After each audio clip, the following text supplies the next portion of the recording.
Welcome to another episode of Follow the Brand. I am your host, Grant McGaw, CEO of 5-Star BDM, a 5-star personal branding and business development company. I want to take you on a journey that takes another deep dive into the world of personal branding and business development using compelling personal story, business conversations, and tips to improve your personal brand. By listening to the Follow the Brand podcast series, you will be able to differentiate yourself from the competition and allow you to build trust with prospective clients and employers. You never get a second chance to make a first impression. Make it one that will set you apart, build trust, and reflect who you are. Developing your 5-star personal brand is a great way to demonstrate your skills and knowledge. If you have any questions for me or my guests, please email me at grant.mcgaugh, spelled M-C-G-A-U-G-H, at 5-star BDM, B for brand, D for development, M for masters.com.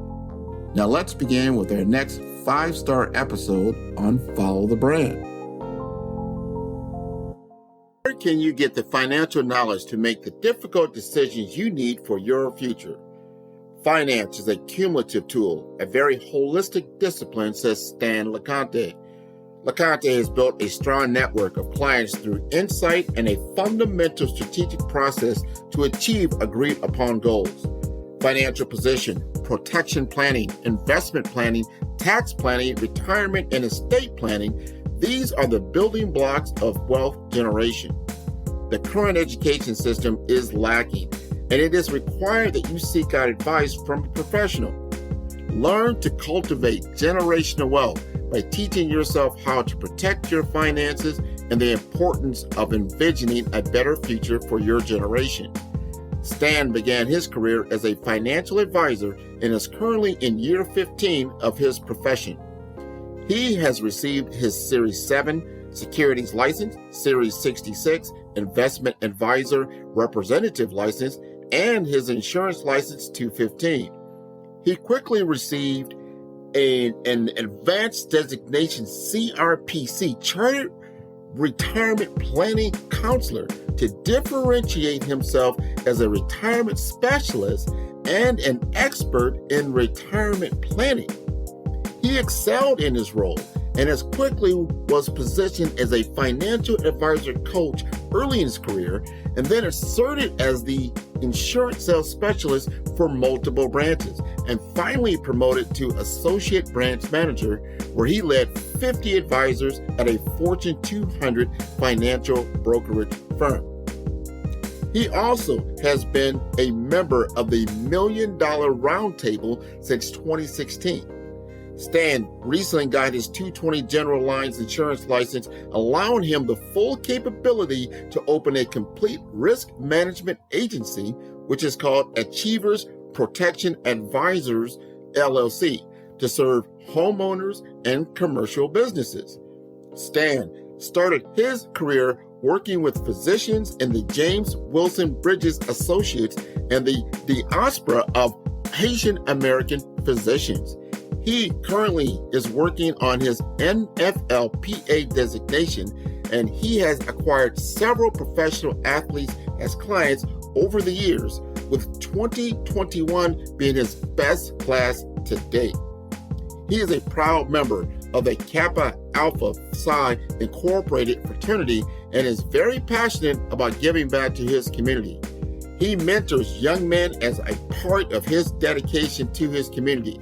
He firmly believes that financial literacy in our youth is a crucial foundation to success as they continue their paths in life. Because of this, he dedicates his off time to speaking to high school students and middle school students to teach them the fundamentals of money management and banking. Stan prides his success on his faith and family and enjoys cycling, golfing, and a fine cigar on most days. Stan LeConte was born and raised in Queens, New York. He has 2 daughters, Brittany and Cheyenne, and a son, Nathan. Let us welcome Stanley LeConte to the Follow the Brand Podcast, where we are building a 5-star brand that you can follow. Welcome, everyone. This is the Follow the Brand Podcast, and we are starting off with our financial empowerment series. And this is super, super important.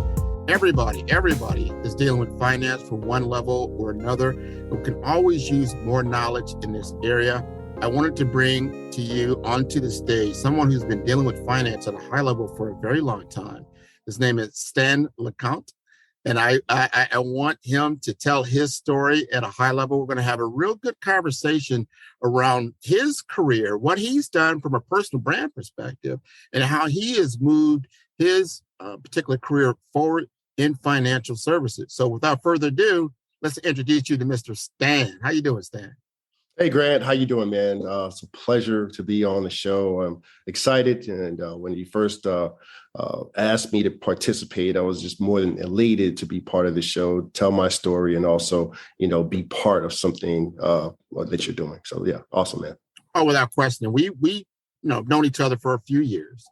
And I really appreciated a few years back when I was president of the National Association of Health Services Executives for Florida. And we had a gala, and that you were one of the key sponsors for that particular event. And I really appreciated that. You told us a little bit about what you're doing. I had it like, man, I got to get back at Stan. Tell me more about what's going on in this finance world. I label you as a financial expert. You might call yourself financial advisor, things of that nature. And that's a broad term, right? It's a very broad term. So first question I want to ask you is like, why did you choose this as a career? Oh man, let's start from the very beginning. And how much time do you have? I start, like every college student, you go into, your 4 years thinking that you want to be something, and then you kind of pivot along the way. And that was my story. I've always said I want to be an accountant. I want to be an accountant. If you could ask me at 4 or 5 years old, I would have told you I want to be an accountant. I didn't want to be a doctor. I didn't want to be a lawyer. I want to be different, right? So in the Caribbean households, they tell you what you're going to be, right? You're going to be a doctor, you're going to be a lawyer, you're going to be, whatever it is. But I want to be different. So I said I want to be an accountant, and went through the process of doing so.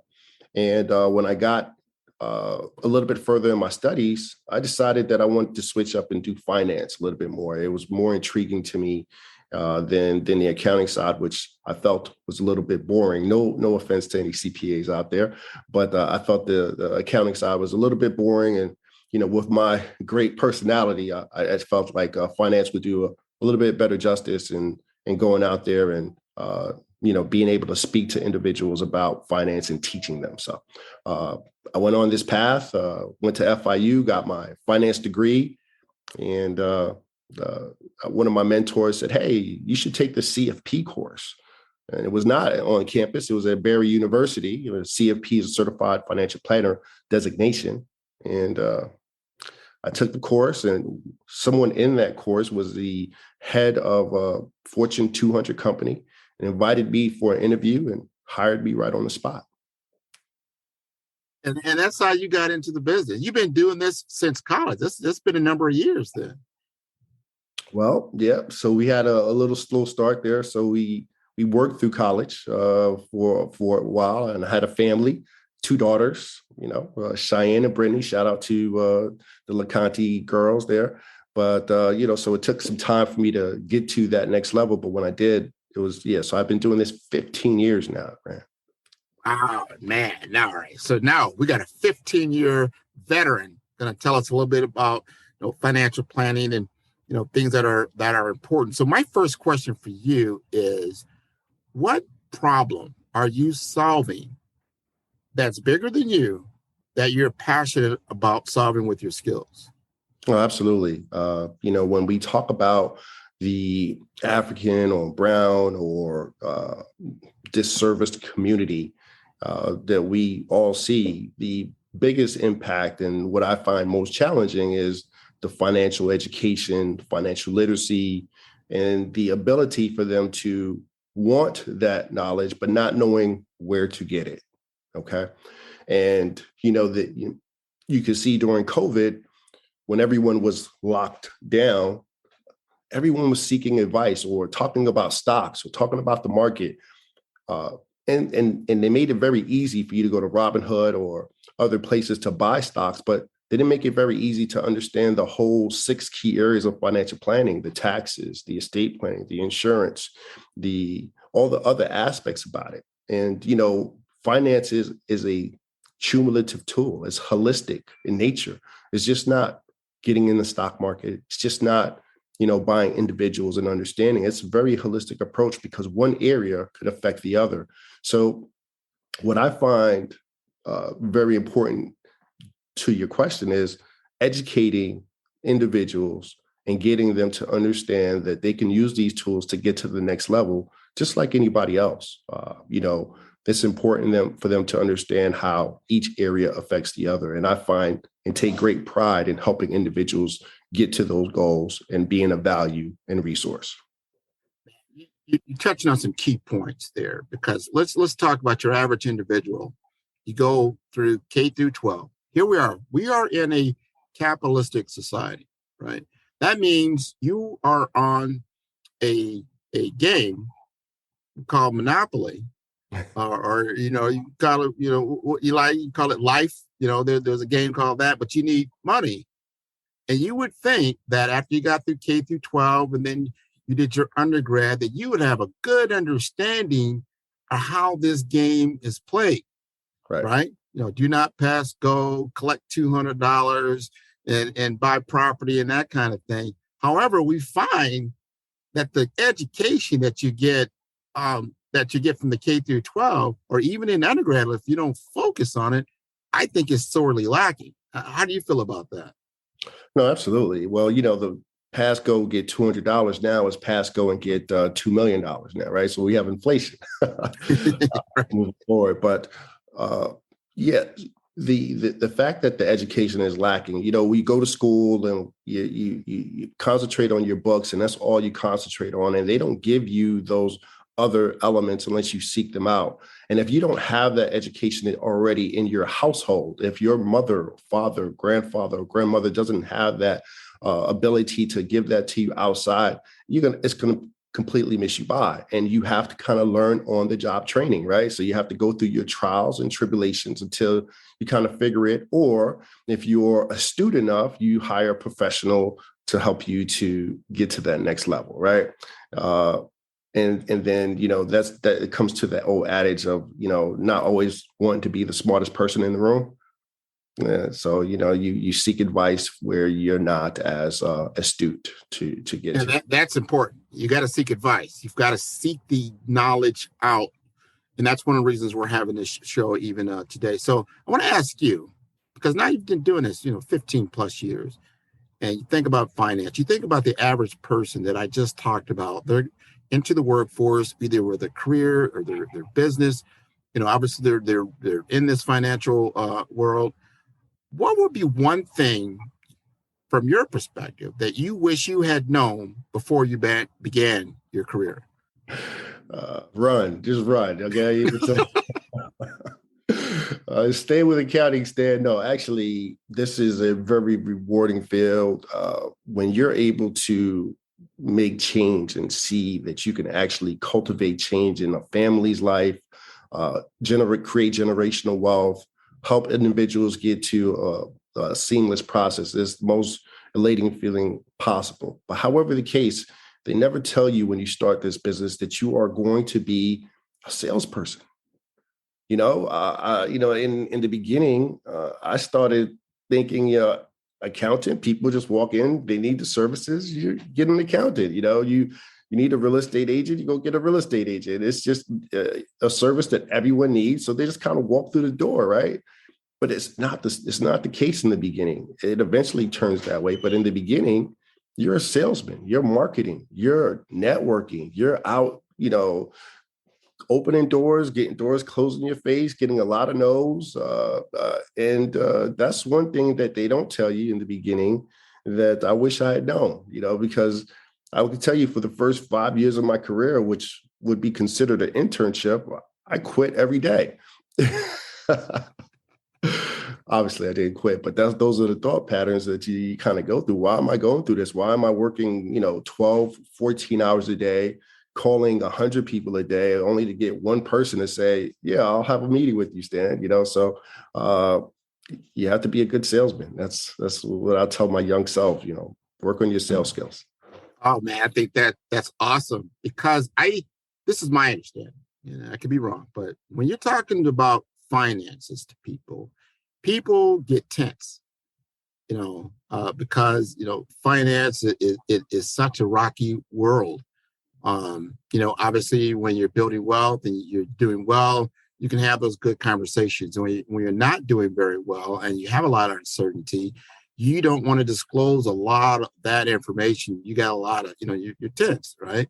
And you don't want to just give that information to someone who may or may not, you might not know that well. So my question with that said is, how do you define your brand? And how has it helped you propel your career? Finding my brand earlier, kind of figure out what it is your brand, because you're a salesman in the beginning, right? So, but being at the right places at the right time, always being accessible, being of value to the community, participating in the community, because, like you said, individuals need to be familiar with you. They need to know you are more than just that salesperson. You need to know that you're a human being. They need to understand who you are as a person. So, being part of the community and engraving yourself in that community is a big deal when it comes to that aspect. So I would say, to that question, just engrave yourself into the community and dig right in, and they will give back what you give to them. Now, I'd say you definitely have an expertise. You may not say you're an expert. I'm going to say you're an expert because you have more expertise than I do. So in my world, you will qualify as an expert. Thank you. So when you engage with a new client, and they're talking, and you're trying to establish yourself as an expert in your field, how are you doing that?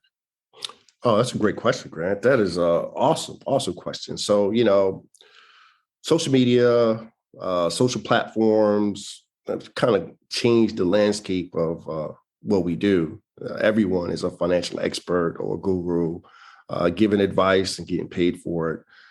The first step, man, is you got to get licensed and be monitored by, the governing bodies, the SEC and FINRA, to make sure that you are being the best fiduciary for those individuals. So getting licensed. Myself, I have a Series 7. I have a Series 66. Series 7 allows me to buy and trade securities on the exchanges, right? So I can buy stocks and bonds and ETFs and options and all that other stuff. Series 66 allows me to give advice. So the words that I speak and give advice to someone to help guide them and do financial planning in that aspect. This episode is brought to you by 5-Star BDM.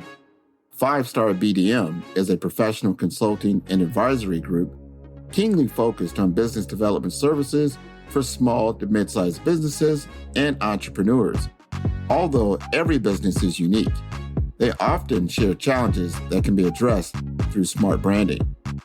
Services include process improvement in operations, digital strategy and transformation, business intelligence, digital marketing, and personal branding.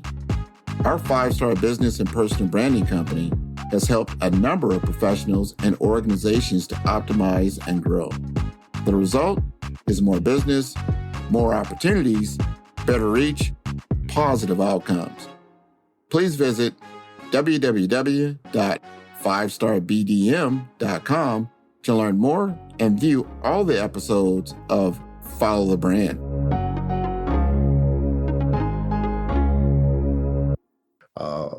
And then I also have a 2-15, which is a life, health, and variable annuity. So I can make recommendations in that space.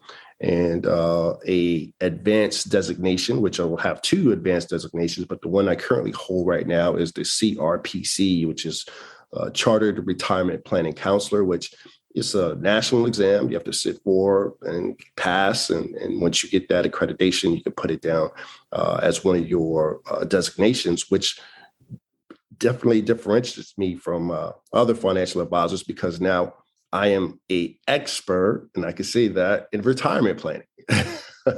Okay.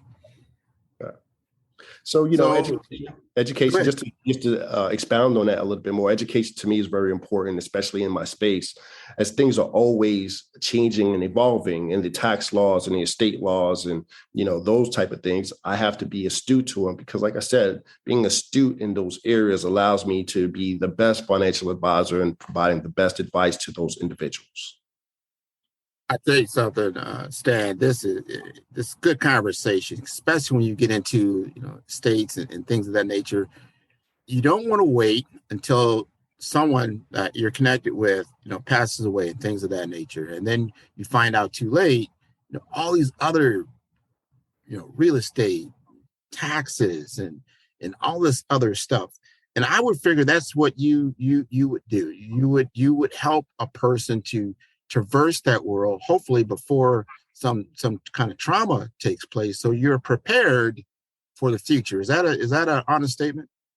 It's a fair summation. That's alluding back to what I was talking about. Finance is a holistic approach. Cumulative, comprehensive approach. So, not only will I help you accumulate wealth, protect wealth, but on the what if scenarios. What if something bad were to happen to you? Or is your family protected? Is your estate documents prepared? Do you have guardianship for your children? Are your assets titled properly? If you're sued, will they have access to those dollars? Those are the type of questions that I ask. Those are the type of things that I solve. These are the type of things that I help my clients move forward. Other than the sexy stuff that I do, right, which is stocks and bonds, there's the harder conversations like, what if your spouse passes away? What is your plan? You don't have a plan. Let me help you with that. Absolutely. I think that's super, super important, especially because, marriage and things like that, it's a financial partnership, and once you get past, beyond just looking at it from a relationship standpoint, it definitely is a financial agreement that you both are involved in. Is very, very important to understand all those things. I wish I understood that probably earlier in my life, but I do understand it more now, for sure. Awesome. You said something that has been a big buzz, and that's like using apps like Robinhood, very easily to buy stocks and bonds. I think people are almost doing it like a day trading type of thing from that platform. What would you give advice? Not so much exact advice, but looking how the change has happened to where people are getting relatively easy access to things like cryptocurrencies and all these other financial vehicles that are out there. Right. Well, everyone's entitled to seek their own information the way that they best see fit. However, just a general advice is everyone's situation is unique to themselves. So what is good for person X may not be good for person Y. So, there's a lot of herd mentality going on in these Robin Hoods and things like that, where, their friend bought this, so they're going to buy it and things like that. So I would just say that every individual is different and your personal situation is different. And therefore, getting a overall overview of your entire situation and what's best for you is probably best suited to the professionals. I like that answer. It's almost like, hey, I know I need some home repair. I could do it myself, sure. I'm not sure how what the outcome would look like. I'm probably better off getting a licensed contractor with some very good references and has shown, a track record of success. And I feel pretty confident that I'll have a successful project. That's how I look at that. Yeah, I like that analogy. I am actually stealing that. Okay. Yes. I'm stealing that from you. It's consider it stolen. No, go right ahead. Go right ahead. Because that's very, very important why you engage with a professional, right? So if you were going to give advice to someone like myself, anyone else that wants to pursue a career similar to yours, what kind of advice would you give? Well, that's not always an easy answer.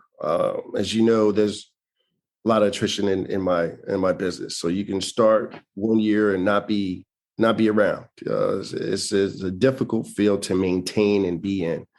So when an individual can say they've been here for more than 5 years, know that they have an extremely strong network of individuals behind them.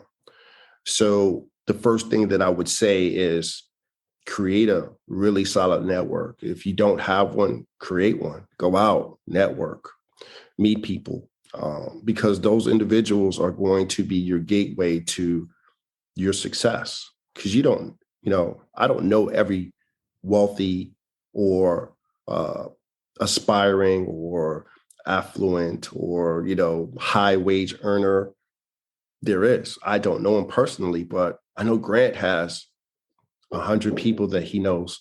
And my relationship with Grant may be at one point for him to introduce me to someone where I can have a conversation with them about some of those things. So your network is important. So I would say develop a network if you don't have one. And if you do have one, start to cultivate them into letting them know what you're going to be doing as a financial advisor, wealth manager, so they can support you and embrace you. That's a great answer, matter of fact. Here's one of those things. I get curious, right? My curiosity brings me to that word wealth. When people hear word wealth, there's money and then there's wealth. How do you define wealth? Everyone is different, right? So you have two sets of clients. You have a client that makes $100,000 a year and saves 50% of it.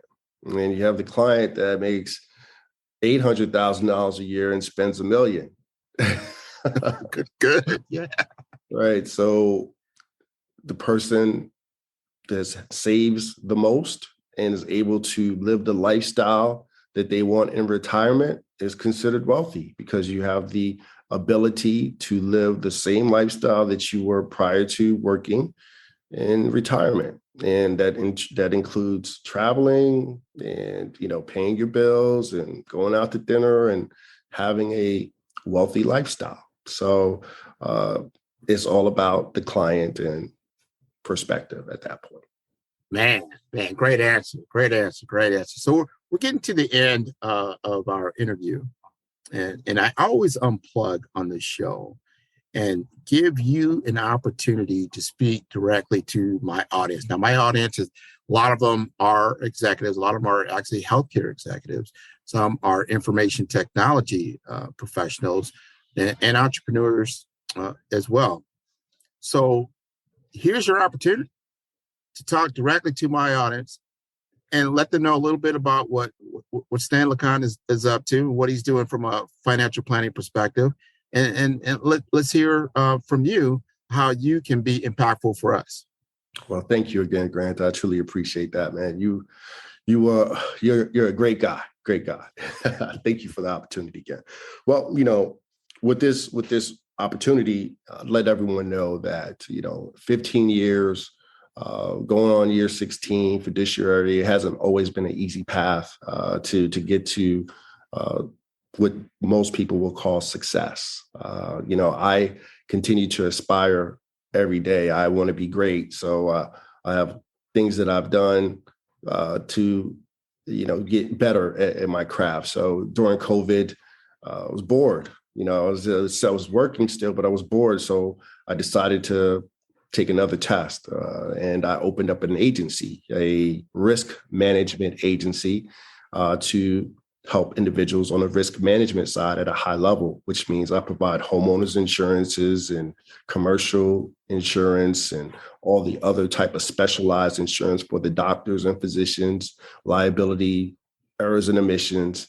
And that has been, the challenge for me in the last year or so, turning this startup to, something that I could say I could pass on to my children, right? So that's been a challenge. But on the wealth management side, which is, which I love, I'm the individual who's going to look at someone's position in life and give them the advice they need to get to the next level. I will look at everything holistically and give totally fiduciary advice in helping them reach those goals. I have a planning process that I call the call C model, right? So, after we've set everything up, I'll do the follow up and make sure that we see each other on a quarterly basis to make sure that you're accountable for what you need to do to get to your goals, but it also holds me accountable for the things I stated that I was going to help you with. So make sure that we have enough touches. And of course, I have all the credentials and all the experience to help individuals. I actually started off my career in the doctor space, networking. I woke up like 6 o'clock on a Saturday. I had a colleague and said, "Hey, man, we're just going to go to this doctor's event. And we're not invited. We're just going to go." Went there and started off my career as a financial advisor servicing physicians after that one Saturday morning impromptu opportunity. So I'm a go-getter. Just know that I'm a go-getter and a fiduciary in every aspect of the world for it. Without question, Stan, I think you are fantastic and you invest in yourself. And I like that about you. I've seen that about you. You invest in yourself and you invest in your clients, and you put that out there that, hey, we're going to do this together. And I like that about you. So if people need to get in contact with you, what would be the best way? You can reach me at my office. I have an office number and right there in Las Olas, Fort Lauderdale. It's, you can reach, I could give you my telephone number, 954-541-5154, extension is 102. You can reach out on LinkedIn. I'll have a great presence on LinkedIn. Of course, my name is Stanley LeConte, and there's you're tuning in from France, it's Stanley LeConte, but that's a whole different podcast there. And my social media is _Stan Finance _ on Instagram. If you'd like to get in touch with me through that way. And of course, you can talk to Grant, and he has direct access to me as well. Absolutely. Absolutely. I will get you personally in touch with Stan. Do not be shy when it comes to your finances. This is the time to talk about it, whether you got $1 in your pocket or you got $1 million in your pocket, someone else is trying to get in your pocket. So I think it's important to know how to guard that and actually grow your wealth over time. Do you have any other parting words, Stan? No, thank you for the opportunity. Again, it's been great 30 minutes, allowing me to highlight myself. And of course, you're doing an awesome job. Thanks again. Well, thank you. Thank you very much. And for everyone out there, you can always tune in to all the episodes on Follow the Brand at www.5starbdm. That's B for brand, B for development, and masters.com. Till next time, take care. See you later, Stan. All right, man. Take care.